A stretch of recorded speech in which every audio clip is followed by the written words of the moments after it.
Para tratar do caso Master e de outras questões colocadas diante do Supremo Tribunal Federal, eu converso agora com o decano da Corte, ministro Gilmar Mendes, que fala a partir do gabinete dele em Brasília. Ministro, boa noite. Muito obrigada por atender o Jornal da Globo.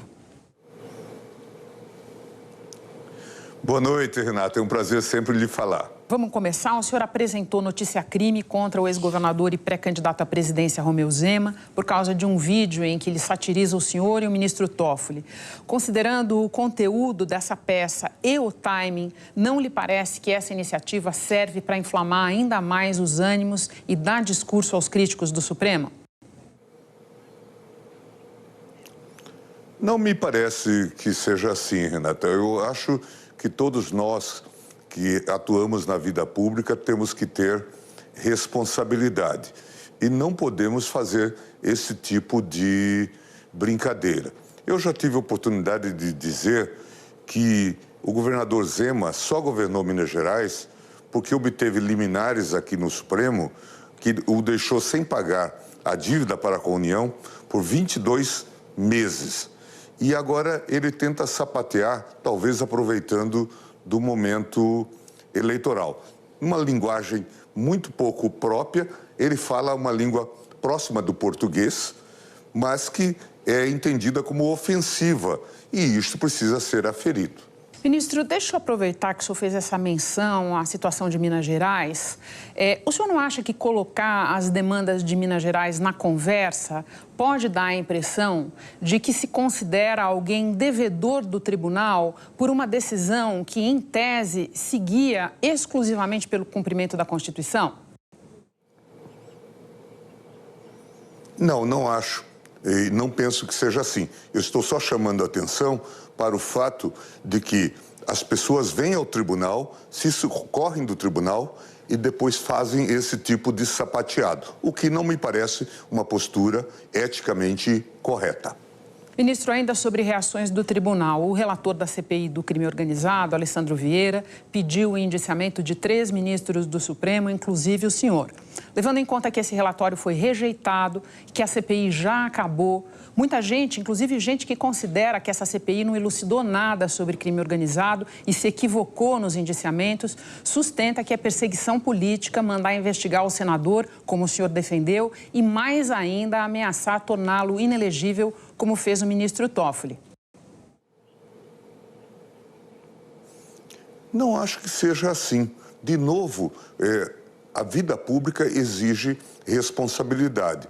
Eu estou chocado que uma CPI do crime organizado e que dizia que iria investigar o crime organizado no Rio de Janeiro e queria investigar as famílias do Norte e outras organizações, termine por indiciar ministro do Supremo. No meu caso, inclusive, é bom que se diga, por ter dado um habeas corpus. Só isso. E isto vira uma causa para indiciamento. E a mídia vem dizendo que ele só fez isso. Não, ele fez isso que é extremamente grave. E eu, então, Renata, suponho, por que ele fez isto? Porque ele está ameaçado pelo crime organizado? Ou, o que pode ser pior, é outra hipótese, porque ele está sendo financiado pelo crime organizado? Deixa eu lhe fazer um pedido. Ministro, acho que a gente não tem condições de investigar essas conjecturas aqui. O que eu gostaria de ouvir do senhor é, independentemente de quem é o senador e o que guiou esse pedido dele, a atividade dele na CPI não está coberta pela imunidade parlamentar, ministro? Acho que não. Acho que não. Nós temos uma vasta jurisprudência e você pode se socorrer do jurídico da Globo para dizer que a imunidade comporta excesso e o excesso não está coberto pela imunidade. Ministro, vamos passar para o caso Master. Em 2023, o Supremo derrubou um impedimento que havia a participação de ministros em julgamentos nos quais parentes deles atuam em escritórios de advocacia que representem alguma parte envolvida. Se esse impedimento ainda estivesse em vigor, o ministro Alexandre não poderia participar do julgamento do caso Master, assim como o ministro Toffoli não poderia ter suspenso, naquele mesmo ano de 2023, a multa de mais de 10 bilhões de reais imposta à JF no acordo de leniência. Nesses dois casos, ministro, no mérito, o correto não seria o impedimento?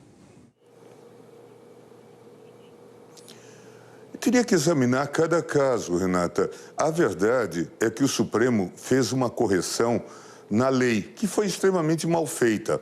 A lei dizia que haveria impedimento em qualquer processo em que um parente tivesse atuado. Portanto, vamos dar um exemplo. Se um parente representou a Globo no Supremo Tribunal Federal, qualquer juiz parente dessa pessoa estaria impedido em qualquer processo da Globo, o que não faz sentido. Nós somos 11 ministros. O jogo de impedimento, daqui a pouco, leva a uma manipulação, inclusive, do resultado. Aqui a premissa é falsa. Por quê? Porque a lei foi tão mal escrita mesmo, talvez até propositadamente mal escrita, e não levava ao resultado almejado, levava a um impedimento generalizado. O ministro Alexandre jamais julgou o caso do Master. O caso relativo ao ministro Toffoli, talvez ele não devesse ter julgado por outras razões. Apareceram lá indicações de que ele tinha feito negócios com a Master no passado. Então, essa seria uma outra razão, não por conta do impedimento que estava na lei. Acredite em mim, a lei foi extremamente mal feita e não levava a esse resultado. Levava a um impedimento geral. Vou lhe dar um exemplo. Um sobrinho meu que esteja em Diamantino e que tenha atuado num processo pela Souza Cruz ou pela JBS, me levaria a estar impedido em todos os processos da Souza Cruz ou da JBS. Casos que eu nem poderia conhecer, como normalmente acontece e a gente acaba não conhecendo. Então, esse tipo de legislação simbólica também é ruim. Lei mal feita e que leva a essas consequências. Por isso que o tribunal declarou inconstitucional. Ministro, só para não deixar em aberto para quem nos assiste, a gente está falando do ministro Alexandre, lembrando pelo contrato que o escritório de familiares dele firmou com Daniel Vorcaro. Esse julgamento ainda não aconteceu, é uma questão em aberto se o ministro Alexandre vai participar ou não. E no caso do ministro Toffoli, eu lembro também que ele não se sentiu impedido de aceitar a relatoria, mesmo com todos esses negócios que foram revelados pela imprensa depois, e só saiu do caso quando não tinha mais condições. Mas eu quero fazer mais uma pergunta de Master para o senhor. Segundo relatos da imprensa, o senhor já disse que não viu problema nem na conduta do ministro Alexandre. Desculpa, ministro, o senhor está querendo falar algo? Eu estou querendo pontuar. Em relação ao ministro Alexandre, ele integra a primeira turma. Todo esse processo se desenrola na segunda turma. Portanto, hoje nós temos até, vamos chamar assim, um impedimento fático. Em relação ao ministro Toffoli, quando se colocou a questão de sua participação em negócios com o Master, ele, juntamente com o tribunal, decidiu que não poderia continuar no processo. Ministro, deixa eu retomar aqui. Segundo relatos da imprensa, o senhor já disse que não viu problemas nem na conduta do ministro Alexandre, nem na conduta do ministro Toffoli no caso do Banco Master. Mas uma parcela expressiva dos brasileiros não pensa assim. Não caberiam, no seu entender, pelo menos explicações mais esclarecedoras sobre a natureza da relação que eles ou familiares deles tiveram com Daniel Vorcaro? Essa é uma questão que cada qual terá que fazer o devido encaminhamento. O que me parece que é importante que se diga é que esta questão do Vorcaro, Master e tudo mais, que a imprensa ou parte da imprensa transformou num case do Supremo Tribunal Federal, é um problema talvez mais profundo, que revela problemas de regulação, participação do sistema financeiro, A mim me parece que a imprensa trouxe o caso Vocaro para a Praça dos Três Poderes. Eu, se fosse buscar o endereço do caso Vocaro ou do caso Master, eu veria ele na Faria Lima. Ministro, eu acho que a gente pode procurar os endereços do caso Master, onde quer que a gente queira, e o papel da imprensa é procurar em todos os lugares possíveis. Mas me parece que caiu no colo do noticiário, do público, a participação, o envolvimento de ministros do Supremo com Daniel Vocaro. Então, não é assim que saiu uma ideia da nossa cabeça. Mas vou lhe fazer uma outra pergunta relativa a isso também. Neste momento em que avançam as tratativas para uma possível delação de Vocaro, o ministro Alexandre tirou da gaveta uma ação apresentada em 2021 pelo PT, questionando as atuais regras para colaborações premiadas. Eu não vou perguntar, claro, como é que o senhor pretende votar nessa matéria, isso é uma questão futura. Eu foco numa questão anterior.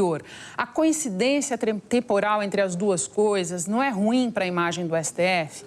Não é natural que as pessoas vejam no resgate dessa ação uma tentativa de evitar ou pelo menos de reduzir o dano de uma delação do Vocaro? Renata, no passado a gente dizia que nós tínhamos 150 ou 180 milhões de técnicos de futebol. Agora nós temos 180 ou 200 milhões de juristas, todos palpitando sobre coisas do Supremo, sobre impedimento, suspeição. Nós temos uma série de processos aqui, milhares de processos no gabinete. Por que um processo é pautado e não outro, eu não sei dizer. Até porque eu só respondo pelo meu gabinete.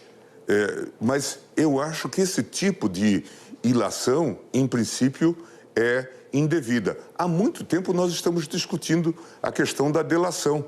Vocês acompanharam e de perto e participaram da Lava Jato.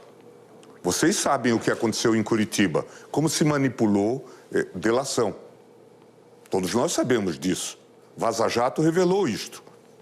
Nós sabemos, portanto, que a delação precisa de aperfeiçoamento. É o momento, não é o momento? Essa é uma questão que cabe ao relator, que traz o processo, e um diálogo com a Corte.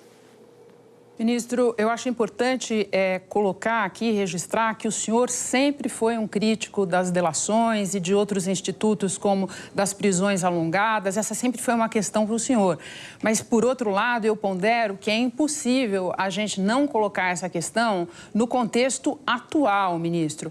Ninguém aqui está querendo ser jurista, mas como é que as pessoas olham para o que está acontecendo, olham para o resgate dessa ação pelo ministro Alexandre e não pensam algo como: ele não viu problema na delação do Mauro Cid, mas aparentemente ele está vendo problema agora na delação do Vocaro. Não é um raciocínio natural por parte das pessoas? Não é legítimo que elas façam essa pergunta? Não, é legítimo que se faça a pergunta e que se esclareça e que as pessoas respondam. Veja que, no ano passado, eu propus que o tribunal discutisse os penduricalhos. Propus ao atual presidente Fachin, que antes era apenas presidente eleito. Isso demorou para ser feito. Acho que já deveríamos ter feito até anteriormente. Por que retardamos tanto? Por razões as mais diversas.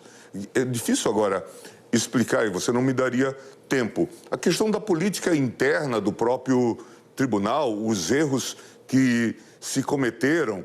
Eu venho defendendo um pacto republicano. Falei isso com o Fachin.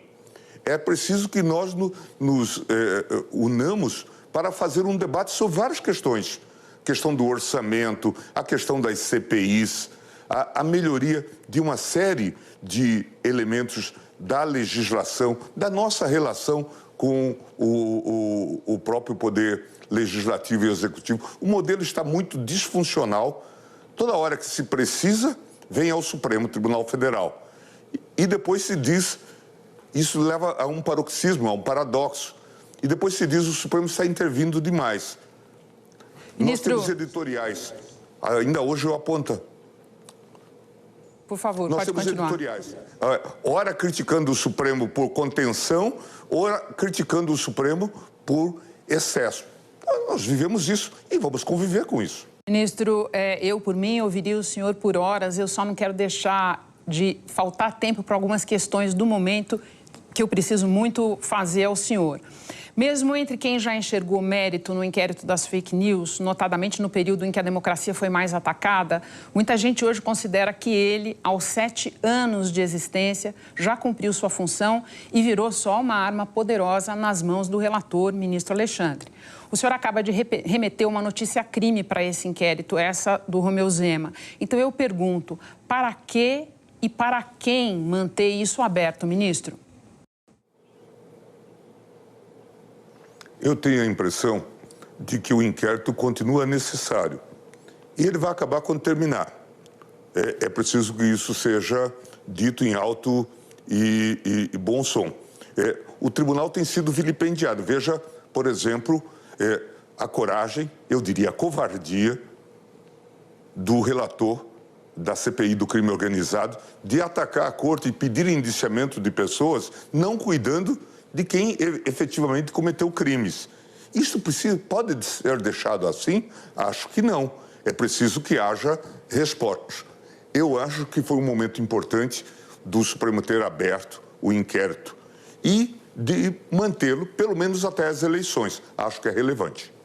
Ministro, o senhor já disse que não vê necessidade de código de conduta na contramão do que defende o presidente Edson Fachin. O senhor argumenta que já existem outros dispositivos tratando disso. A minha pergunta segue uma outra lógica. Diante da crise de confiança instalada e das evidências de que as regras atuais de autocontenção não estão dando conta, não seria caso de abraçar ao menos pontos que parecem ser de simples bom senso, como disciplinar e dar transparência à participação dos ministros em palestras e eventos, divulgar as agendas, sobretudo com advogados? Isso tudo não lhe parece uma coisa meio livre de controvérsia, ministro? Eu acho que isso já se faz, Renata. Eu não vejo nenhum problema. Quanto à crise de confiança, era bom que vocês olhassem como está a relação de confiança em relação às várias instituições, Forças Armadas, como são, em relação à própria imprensa, para ver como que se dá o quadro em termos comparativos. E acho que nós devemos discutir a questão, a meu ver, do Código de Conduta, assim chamado. O problema, a meu ver, é de oportunidade. E eu cito sempre um bom exemplo. A ministra Rosa Weber esteve aqui numa curta presidência, mas numa bem-sucedida presidência. Enfrentou o 8 de janeiro. E ela tinha 2 graves problemas no tribunal, problemas institucionais. Decisões monocráticas e a questão dos pedidos de vista, que ficavam perdidos de vista. A ministra Rosa nos reuniu, colocou uma proposta regimental e isso foi aprovado. E o problema foi resolvido internamente, sem se fazer alarde disto. É só essa questão que se coloca. Quanto a aprovar código de ética ou buscar as regras já existentes na LOMAN, na lei de improbidade, eu estou de acordo. A questão é o modus faciendi. Aqui rege um parlamentarismo. O presidente não decide per se. Ministro, só para pontuar, eu estou entendendo então que com alguns pontos básicos o senhor não teria discordância, e só para pontuar também por que eu falei da questão das agendas, é que boa parte dos ministros não publica suas agendas públicas, sobretudo encontros com advogados de partes. Mas vamos lá para outras propostas. Além do Código de Conduta defendido pelo presidente Fachin, surgiu agora, pelas mãos do ministro Flávio Dino, uma proposta de reforma do Judiciário. Algo menos focado no Supremo, de mais longa maturação do que um código e também mais distante de questões concretas suscitadas pelo caso Master. O senhor hoje se manifestou a favor. Quer desenvolver essa ideia? Primeiro, em relação à agenda de advogados, no meu caso específico, e acho que na maioria, isso é público. O ministro Fachin, quando passou por aqui, achava que deveríamos chamar o advogado de uma parte e de outra, mimetizando o modelo americano. Não é essa a nossa tradição. Hoje o sistema americano, você tem acompanhado, nem é boa referência. Financial Times, New York Times, tem dito que o papel do Supremo é muito mais relevante hoje, inclusive em defesa da democracia, do que o da da Corte Suprema Americana. Mas em relação à sua pergunta, eu acho, como eu disse antes, que já deveríamos ter avançado para um novo pacto republicano. Jobim chegou a fazer um, eu fiz outro. Vários projetos foram discutidos. Acho que era a oportunidade de discutirmos isso. Já falei isso com o presidente Lula, já falei com o presidente Hugo Motta, já falei com o Alcolumbre, falei com o próprio Fachin. Acho que seria oportuno discutir e considero oportuna a ideia trazida pelo ministro Flávio Dino. E aí sim, discutir questões amplíssimas. Veja, a questão dos penduricalhos é extremamente grave. E o CNJ, ao invés de incentivá-lo, já deveria ter resolvido. Tem uma série de coisas que o CNJ já poderia ter resolvido, como também o CNMP. E temos muitas questões para debater. O problema das agências, vários problemas que temos nas relações do judiciário, como atuar, por exemplo, a questão dos royalties no Rio de Janeiro, ou os honorários que são pagos, mega honorários em royalties, que envolve a advocacia. A OAB de São Paulo, tem criticado muito o Supremo Tribunal Federal. Mas a gente também pode fazer a pergunta, o que a OAB tem feito contra as fraudes perpetradas por advogados? O senhor mencionou a imprensa internacional e me ocorreu colocar aqui também para fazer o registro que recentemente a revista Economist, que é uma publicação tão ou mais prestigiosa do que essas que o senhor citou, eu diria tão prestigiosa quanto, publicou uma longa matéria sobre o que ela qualificou de grande escândalo do Supremo Tribunal Federal brasileiro.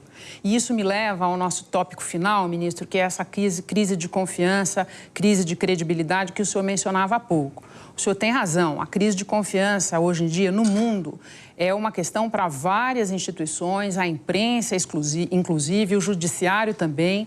Agora, eu acho que a gente não pode deixar de olhar a questão do Supremo brasileiro e o que a população está dizendo a respeito dele, porque é uma crise que tem as suas características próprias.